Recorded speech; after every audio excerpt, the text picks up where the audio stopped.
Una hermana de aquí de la iglesia dice que venía en su vehículo y ya cuando me lo platicó estaba llorando y todo, pues asustada.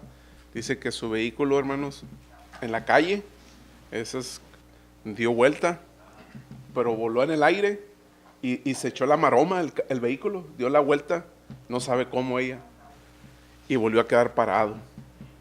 Y exactamente igual parado, era ella, su bebito en el carrito que pues lo trae amarrado y su niño que trae en su vientre. Se asustó, dice, hermano, me asusté. Dice, pero mire lo que es Dios, cómo el carro volvió a quedar igual, hermano, donde estaba. Y se fue jalando, llegué a mi casa. ¿Quién está ahí en esos momentos, hermanos? Dios. ¿Quién está protegiéndonos? ¿Verdad? Cada día de nuestra vida, Dios está ahí con nosotros. Dios está con nosotros, hermanos. ¿Por qué se paró el vehículo? Bueno, pues sí, tienen que arreglarlo, pero a lo mejor hay un propósito por ahí, ¿me entiende?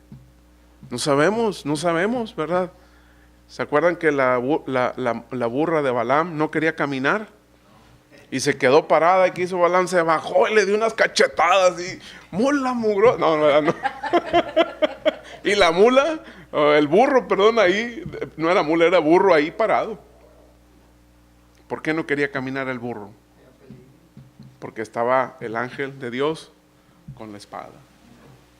La burra pasaba, la despedazaba. ¿Me entiende? O sea, la burra pudo ver lo que Balaam no podía ver. ¿Me entiende? Entonces, hay cosas que nos pasan, hermanos. Hay un propósito. Y de todo lo malo que le haya pasado en su vida, vamos a sacarle lo bueno. Acuérdese, Dios nos cuida. Dios nos está cuidando, ¿verdad? Y vimos, hay un libro que se llama Los Ángeles entre nosotros. Pueden leerlo. Lo escribió Rhodes. Él escribió este libro, Ángeles entre nosotros. Y pues vimos las tres cosas, ¿verdad?, que hacen los ángeles. Ahora, vamos a ver, hermanos, el segundo antídoto de Dios para el temor al futuro. ¿Cuál fue el primero, hermanos? Porque Dios nos cuida. Porque Dios nos cuida. Dos. ¿Cuál es el segundo antídoto para el temor al futuro? La gracia de Dios está trabajando en usted. La gracia de Dios está trabajando en usted. Otra vez, lean Salmo 23:6, hermanos. ¿Qué dice? Salmo 23, versículo 6. ¿Qué dice, hermanos? ¿Quién lo lee?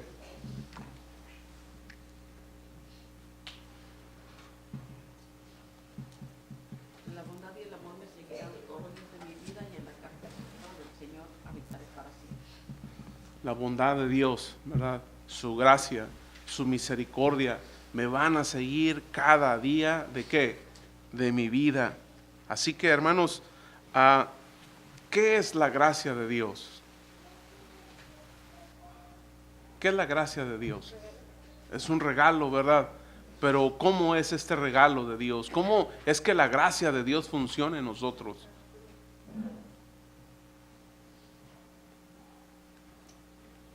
La gracia de Dios, hermanos, es un regalo. O sea, que Dios nos da la salvación, no porque usted se lo merezca. Dios nos la da. ¿Por qué? Porque nos ama. Es como aquella madre que tiene a su hijo en la cárcel, va y lo mira y le pone su dinerito ahí en la cuenta, ¿verdad?, que le ponen en la cárcel para que el hijo se compre sus coquitas, sus fritos. ¿Se lo merece? La mamá sabe que no. ¿Pero por qué lo hace esta madre? Porque lo ama, ¿verdad? Esa es la gracia de Dios. ¿Por qué Dios hace las cosas que hace con nosotros? Porque nos ama. ¿Nos merecemos, hermanos, lo que tenemos? No, hermanos. Pero Dios, en su misericordia, Él te ama. El problema, hermanos, que, por ejemplo, una niña o un niño abusado sexualmente, ¿cómo mira la gracia de Dios? Eso es lo que vamos a ver en nuestra clase en la escuela bíblica este domingo. Vamos a hablar sobre la vergüenza, ¿verdad? Entonces hemos estado hablando sobre el abuso. ¿Cómo miran estas personas la gracia de Dios? ¿Cómo encontrar ahí la gracia de Dios? Es difícil. Acuérdense, ¿en qué parte de la vida es más difícil ver la bondad de Dios? ¿En los momentos qué? En los momentos críticos de tu vida. Es difícil verla. Entonces, hermanos, la Biblia dice que Dios está lleno de gracia y nos la da no porque nosotros la merezcamos, nos la da porque la necesitamos. ¿Qué es misericordia? ¿Qué es misericordia, hermanos? Ya dijimos que es la gracia. Ahora, ¿qué es la misericordia de Dios? La misericordia de Dios es la acción de la gracia, ¿me entiende? La misericordia de Dios es la acción de la gracia. Y la pregunta aquí es, ¿para qué necesito misericordia? ¿Por qué necesito misericordia? ¿Porque somos perfectos? No, porque nos tropezamos, porque caemos, porque cometemos errores, nos equivocamos y vemos y vamos a pecar. Somos pecadores. Vemos el futuro con temor. Así que, hermanos, necesitamos no solo la bondad de Dios, también necesitamos su gracia, necesitamos su perdón, necesitamos su sanidad. Hermanos, una persona que no recibe el perdón de Dios, es muy difícil que esta persona perdone. Es muy difícil, hermanos. La persona que no ha recibido el perdón de Dios, es muy difícil que perdone. ¿Por qué? Porque el único que nos va a sanar es aceptar el perdón de Dios. Si Dios ya me ha perdonado, Dios ha perdonado mi pecado, Dios perdona mi maldad, Dios es misericordioso, es bondadoso, su gracia así funciona. La ley es diferente. Usted mató a alguien, por ejemplo, en el estado de Texas, usted mata a alguien, y lo pueden condenar ¿a qué? A la muerte. Así es la ley. La ley es diferente a la gracia. ¿Sí miran la diferencia? La ley es la ley. Como está escrito, así se va a hacer. Así que, hermanos, estamos viendo el segundo antídoto de Dios para el temor al futuro. La gracia de Dios está trabajando en usted. ¿Qué dice el Salmo capítulo 103? Vamos a leer Salmo 103. Van a leer, hermana Zaira va a leer 2 y 3, hermana Lupe 4 y 5, hermano Gregorio el versículo 6, hermana Virginia 7 y 8, 9 y 10, hermano Canda, hermana María el 11. 2 y 3, hermana Zaira, 4 y 5, hermana Lupe, 6, hermano Gregorio, 7 y 8, hermana Virginia, hermano Cande, 9 y 10, y hermana María, el versículo 11. Salmo 103.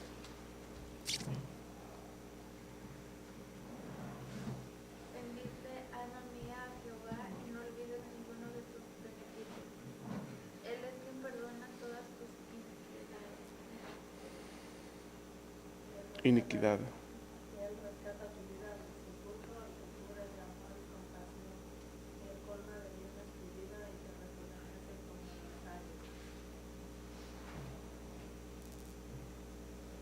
El Señor justicia y defiende a todos los oprimidos. Dios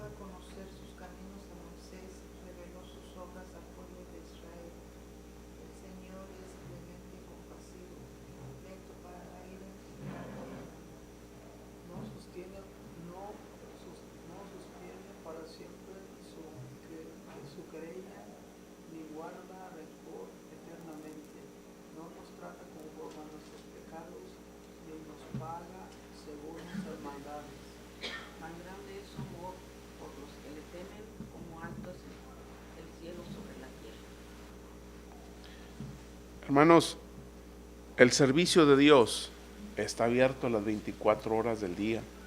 Dios nos sirve las 24 horas del día. William God served to his kingdom 24 hours a day.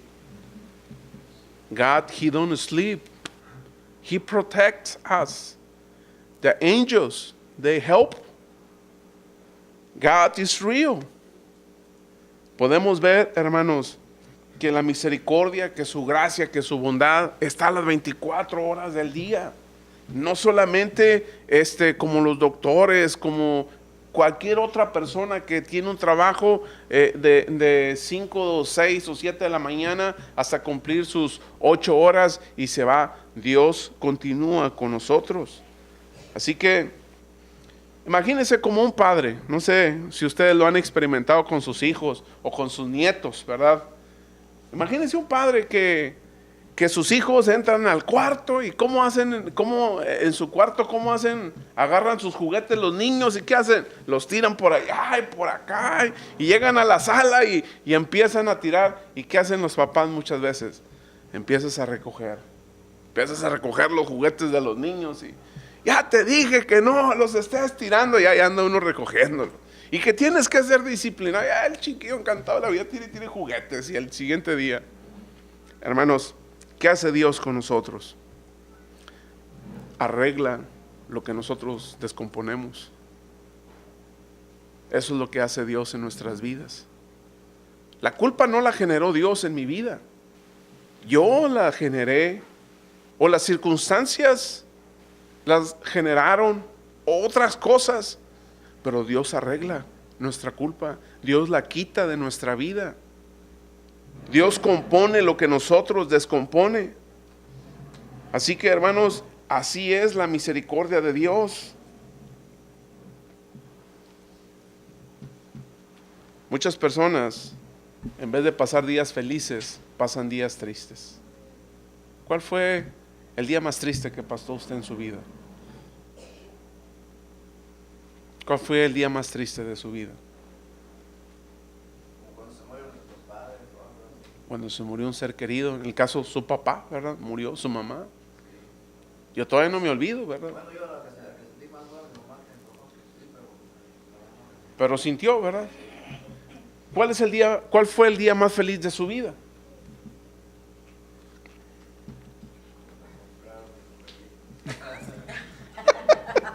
Bueno, al hermano le compraron un sombrero. Hermanos, ¿cuál fue el día más feliz de su vida? Hermana Lupe, ¿cuál fue el día más feliz de su vida? Hermana Zaira, ¿cuál fue el día más feliz de su vida? Cuando nació sus babies, ¿verdad? Cuando nació Davidín, chiquitío, ¿verdad? Cuando nació Saraí, ¿verdad? Chiquitía, y luego ya los vas viendo que van creciendo los chiquillos.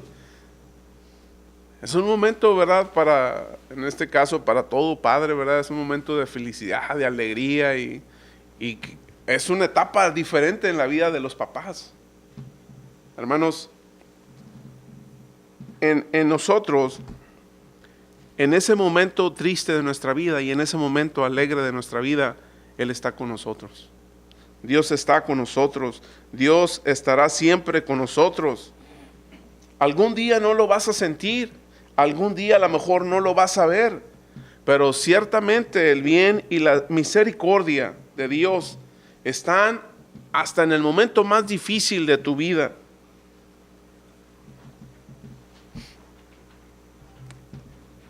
La otra parte, hermanos.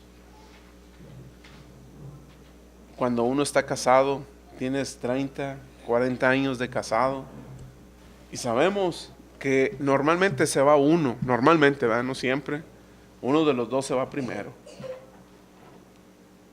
Entonces, cuando se va uno de los dos, hermanos, conozco una persona que ponía el traje de su esposo en la silla después de que falleció, porque pues lo extrañaba. Hermanos, la misericordia de Dios va a estar ahí con usted. Tenemos que irnos, ¿verdad? Uno de los dos tenemos que irnos primero. Bueno, la misericordia de Dios va a estar ahí con nosotros. La misericordia de Dios, hermanos, con la misericordia de Dios enfrentamos el futuro sin signos de interrogación. y si hubiera hecho aquello, y si hubiera hecho lo otro, ¿verdad? Él siempre nos está ayudando.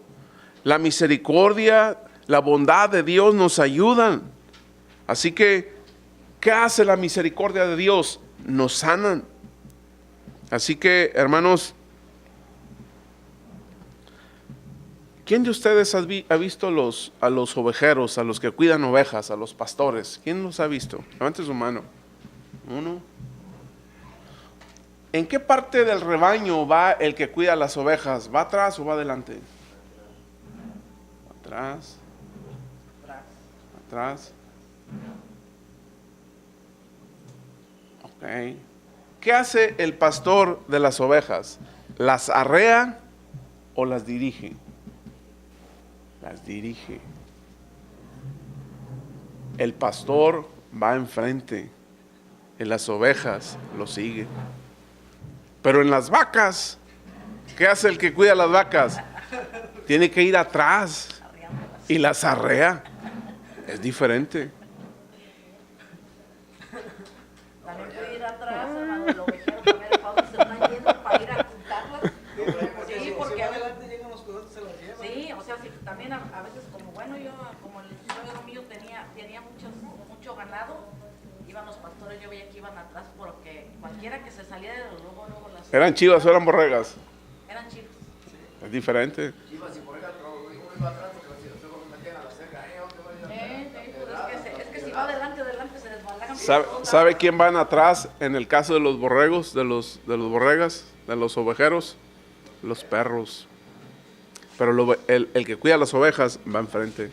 Ya va el perro y le muerde a la oveja y brinca la oveja y dice, sí, es como las van. Es para que las ovejas lo vayan siguiendo, ¿verdad? Así es, pero el pastor va enfrente. ¿Sí me entiende? Bueno, si tiene un ayudante, pues atrás, se le llevan atrás. Los perros son los ayudantes. Si no tiene perro. Así que la misericordia de Dios, hermanos, déjese de dirigir por la misericordia de Dios. Déjese de dirigir por su gracia, por su bondad de Dios. Él es al que nosotros tenemos que seguir, a Jesús. Él es nuestro pastor. Sígalo. Y si en la ilustración que hicieron el lunes, una persona dijo, no, fíjese que en el pueblo donde yo vivía había una señora que tenía borregas. Y era una señora ancianita, dice, que muy apenas podía caminar. Dice, pero cuando una de las borregas se le salía, les tenía nombres. Y él dijo, a ver tú, Juana, muévete, ya métete y no te salgas. Y le hacían caso. Cuando les llamaba por su nombre, le hacían caso a las borregas. Las borregas siguen a su pastor. Dice la escritura que que las ovejas que son del rebaño de Jesús van a oír su voz y le siguen, le obedecen. Hermanos, no se salga del redil. No se salga del redil. La gracia de Dios está con usted. Hermanos, está trabajando.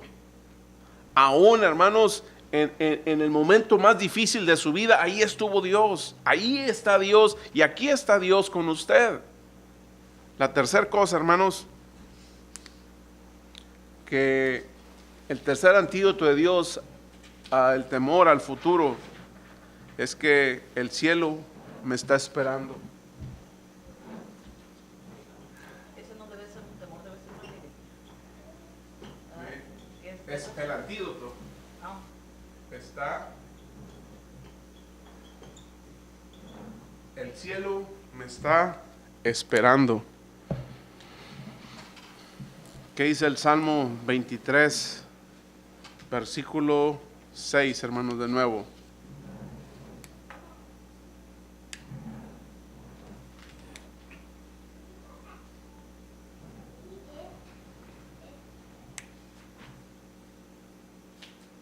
Salmo 23, 6. ¿Quién no quiere leer? ¿Quién dijo yo?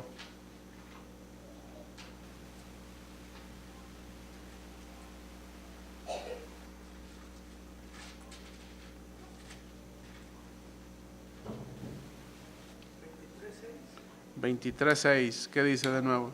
Y el amor me seguirán todos los días de mi vida y en la casa del Señor habitaré para siempre. ¿Cómo termina David ¿verdad? Vamos a estar ¿dónde, hermanos? En el cielo, por una eternidad, ¿verdad? El Señor guarda lo mejor siempre para el final, ¿verdad? El Señor va a estar en el cielo y nosotros vamos a ir ahí cuando mueras. Cuando mueras vas a ir ahí. ¿Qué dice 2 Corintios capítulo 5, versículo 1?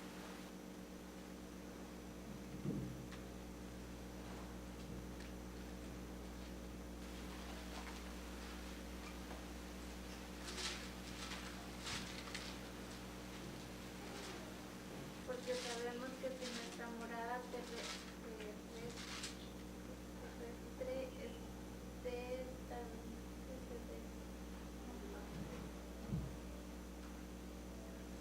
se deshiciere, esta morada terrestre se deshiciere, tenemos de Dios un edificio, una casa no hecha de manos, eterna en los cielos. nuestro cuerpo va a morir, pero usted no. Nuestro cuerpo, hermanos, este tabernáculo se va a terminar, pero usted va a seguir viviendo para siempre. O vas a vivir en el cielo o vas a vivir en el infierno. Ambos lugares son reales. ¿Por qué estamos aquí? Porque queremos vivir en el cielo con Dios. Queremos vivir en la ciudad celestial. Fuimos creados para ser eternos, hermanos. Fuimos creados para una eternidad. ¿Sabe? En el libro de 2 de Corintios, capítulo 5, hermana, versículos 6 al 8. 2 de Corintios, capítulo 5, versículos 6 al 8. ¿Qué dice, hermanos? Por eso mantenemos siempre la confianza, aunque sabemos que mientras vivamos en este cuerpo estaremos alejados del Señor. Vivimos por fe, no por vista, así que nos mantenemos confiados y preferiríamos ausentarnos de este cuerpo y vivir junto al Señor. Por eso nos empeñamos en agradarle, ya sea que vivamos en nuestro cuerpo o que lo hayamos dejado, porque es necesario que todos comparezcamos ante el tribunal de Cristo para que cada uno reciba lo que le corresponda según lo bueno o malo que ha hecho mientras vivió en el cuerpo. O sea que en este caso, hermanos, la muerte para el creyente, ¿cómo la debemos de ver? Como una promoción. La muerte para el creyente, hermanos, es una transferencia. Hermanos, la persona que en realidad, fíjense, la persona en esta vida que no sabe cómo va a morir, no sabe cómo vivir. ¿Sí me entiende? La persona en esta vida que no sabe cómo va a morir, no sabe cómo vivir. Así que, hermanos, ¿cómo será el cielo? Algunos piensan que te van a poner una túnica blanca y te vas a subir a una nube y vas a tocando un arpa ahí todo el día aburrido. No, hermanos, así no va a ser el cielo. Tampoco vamos a ser ángeles. Dios nos va a dar, hermanos, un trabajo asignado que nos va a dar Dios a nosotros en el cielo. Nos va a dar una responsabilidad. Entonces, hermanos, Dios que creó el viento, Dios creó la nieve, usted va a llegar al cielo. Él es el creador de usted. Si nosotros obedecemos a Dios, vamos a estar en el cielo. Así que en este mundo, hermanos, tenemos dolor, tenemos tristeza, sufrimiento, depresión, temor, todas estas ansiedad, todas estas cosas. Fíjese que dice Apocalipsis capítulo 21 versículo 4. Apocalipsis capítulo 21 versículo 4. ¿Qué dice, hermanos? Apocalipsis 21 versículo 4.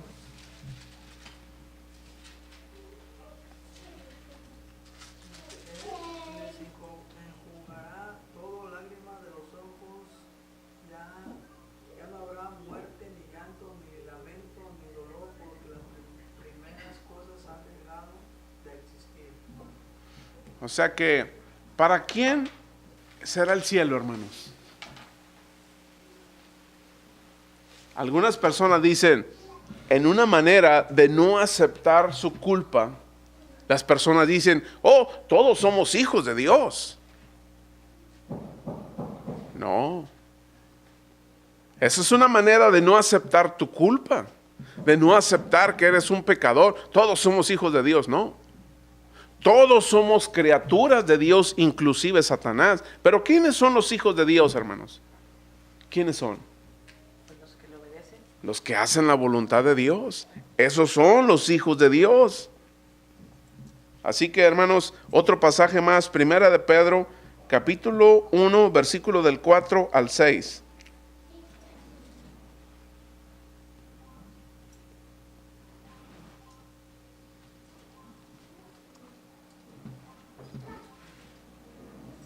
¿Qué dice? Primera de Pedro, capítulo 1, versículo 4 al 6. Dice, y recibamos una herencia indestructible, incontaminada e inmarchitable. Tal herencia está reservada en el cielo para ustedes, a quienes el poder de Dios protege mediante la fe hasta que llegue la salvación que se ha de revelar en los últimos tiempos. Esto es para usted motivo de gran alegría, a pesar de que hasta ahora han tenido que sufrir diversas pruebas por un tiempo. ¿Hasta 6? Hasta el versículo 6, hermano. Ok, ¿qué podemos ver aquí, hermanos? Debemos alegrarnos, hermanos. Debemos alegrarnos porque en el cielo, hermanos, ya no voy a pagar biles. Hermana, ya no tiene que hacer lonche. Que las tortillitas y que los frijolitos, hay que poner la estufa, echarle leña. No, ya no se usa eso aquí, ¿verdad? Ya tampoco se usa el lonche. Ahí pasas por el McDonald's y por el donde puedas y compras de lo que puedas, ¿verdad? Ya no nos vamos a preocupar. Que cuando me voy a morir, ya moriste. Ya estás en el cielo.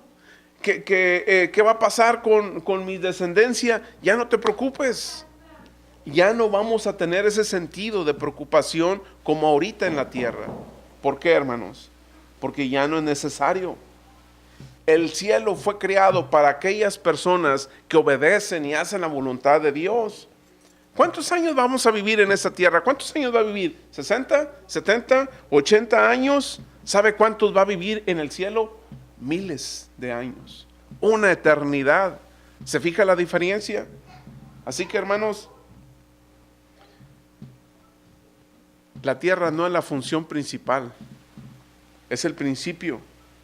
El problema es que muchos de los cristianos actúan como si todo lo que hay en la tierra, lo que está hoy en la tierra, actúan como si eso fuera lo más importante.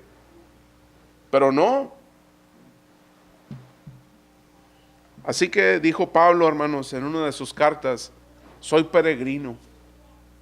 ¿Cuál era la ciudadanía de Pablo?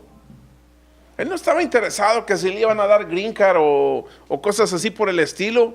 Pablo estaba preocupado porque su ciudadanía fuera ¿dónde? En el cielo, hermanos. Ese era el enfoque de Pablo. No vamos a vivir una eternidad aquí, somos temporales. 60, 70, 80 años y se acabó. ¿Verdad? Adiós, bye, bye, Uncle Sam, tío Sam, se acabó aquí en esta tierra. ¿Verdad? Pero vamos a ir a la presencia de Dios. Así que, hermanos, ¿cómo vamos a hacerle? Pregúntele a su grupo, ¿cómo se hace para ir al cielo? ¿O cómo llego? ¿Cómo le hago? ¿Cómo llego al cielo, hermano? ¿Cómo le hago para llegar al cielo? Si te mueres esta noche, ¿quién de ustedes está segura o seguro que se va a ir al cielo? William, una persona.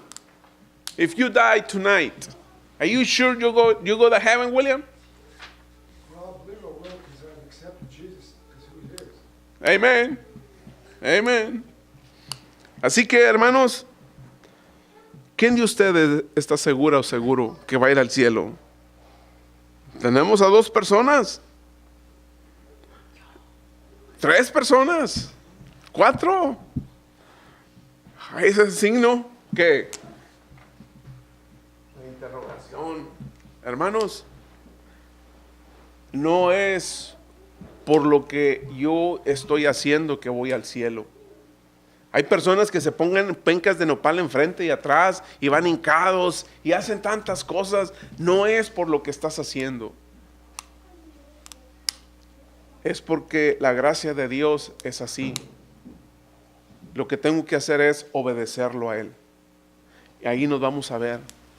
Hermanos, qué maravilloso, ¿no? Es ver a tus nietos. Qué maravilloso es ver a tus hijas, a tus hijos, a tus yernos, a tus nueras, ¿verdad? Esa relación a veces que hay entre nuera y suegra, ahí en el cielo se acabó, ¿verdad? Ahí es diferente, ¿verdad?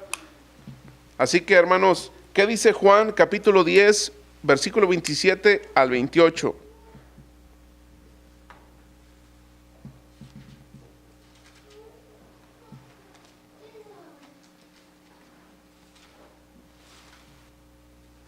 Mis ovejas oyen mi voz, yo las conozco y ellas me siguen. Yo les doy vida eterna y nunca perecerán, ni nadie podrá arrebatármelas de la mano. Así que, si las ovejas escuchan que la voz de Dios, ¿qué va a suceder? La van a seguir. Le van a seguir. ¿Y dónde le vas a seguir? ¿Dónde vas a ir a parar? Vamos a ir a parar ¿a dónde? Al cielo, hermanos. ¿Quién quiere estar ahí? Levanta su mano. ¿Quién quiere estar en el cielo? Amén. You wanna go to heaven, William? Amen.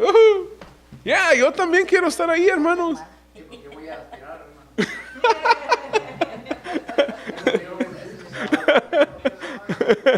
El hermano Hande dice, yo voy a lavar los baños.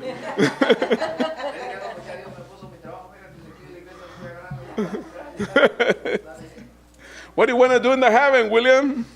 No, I'm going to tell Jesus I love him. Hey, amen. Hermanos, ¿cómo miras el futuro? ¿Cómo mira el futuro usted? ¿Con qué tipo de ojos estás viendo el futuro? ¿Con ojos de duda? ¿De esperar lo peor? Puedes elegir 2 cosas. Puedes elegir ver al futuro como un incrédulo, con pensamientos negativos, deprimidos, de ansiedad, esperando lo peor, o esperando que Dios esté con usted, que la bondad y la misericordia de Dios lo sigan todos los días de su vida. Hermanos, es asombroso. Es asombroso, hermanos, cuando se pone la vida, cuando su vida empieza a buscar la misericordia de Dios, cuando nuestra vida empieza a buscar un cambio en nosotros a través de su gracia, a través de su bondad. Así que vamos a terminar con el Salmo 23. Y el Salmo 23, hermanos, podemos ver que Dios te ama. Podemos ver cuánto nos interesa, cuánto somos como Dios, cuánto Dios está interesado en nosotros. Y Jesús quiere ser nuestro pastor. ¿Qué hemos aprendido, hermanos, de todo esto? ¿Qué hemos aprendido? ¿Qué es lo que hemos aprendido del Salmo 23? Que debemos de confiar en Dios. ¿Qué más, hermanos? Que Dios nos cuida. ¿Qué más, hermano Cande? Dios nos protege. ¿Qué más? Nos da la fortaleza, la fuerza. Virginia nos guía. ¿Qué más, hermanos? Y darle gracias a Él viniendo a su casa. Que venimos a alabarle, a gozarnos, a recibir su palabra, su bendición. Hermana Lupe, ¿qué aprendió de esto? Confiadamente Él está con nosotros. Él nos dio más pastor para que nosotros sigamos su ejemplo. Gracias Amén. a usted, por eso nosotros estamos contentos. Amén. Bueno, Virginia, ¿Qué aprendió Virginia? Pues que Él está con nosotros. Que Él está con nosotros. ¿Sabe cómo se resume esto, hermanos? Que Jesús es todo lo que necesitamos. Este es el resumen. Todo lo que yo necesito en mi vida es a Jesús. Todo lo que yo necesito en mi vida es a Jesús. Es Jesús. Eso es lo que yo necesito en mi vida. Para poder confrontar el divorcio necesitas a Jesús. Para poder confrontar tu crisis financiera necesitas a Jesús. Para poder tratar con nuestra culpa, con nuestra ansiedad, nuestra depresión, necesitamos a Jesús. Ese es el resumen del Salmo 23. En eso se resume, en que necesitamos a Jesús. Así que lo que podemos desear, Jesús lo cubre todo, hermanos, en nuestra vida. Denles ese mensaje a las personas. Use este folleto, aquí tenemos más. Lléveselos a las personas, entrégueselos, ¿verdad? Para que comparta con ellos la palabra de Dios. Simple, esto es simple. Compártala con ellos y Dios va a hacer el resto. ¿Cuántos de ustedes quieren ver a sus hijos así? Nadie. ¿Sabe dónde tenemos que empezar? Nosotros tenemos que empezar. Porque si no, nuestros hijos nos empiezan, ¿qué? A copiar. Tenemos que enseñarle a nuestros hijos que nosotros estamos confiando en Cristo. We trust in Jesus Christ. He is our Savior. Vamos a hacer una oración, hermanos. Vamos a hacer una oración por los alimentos también. Y me ayudan a acomodar las mesas para comer juntos.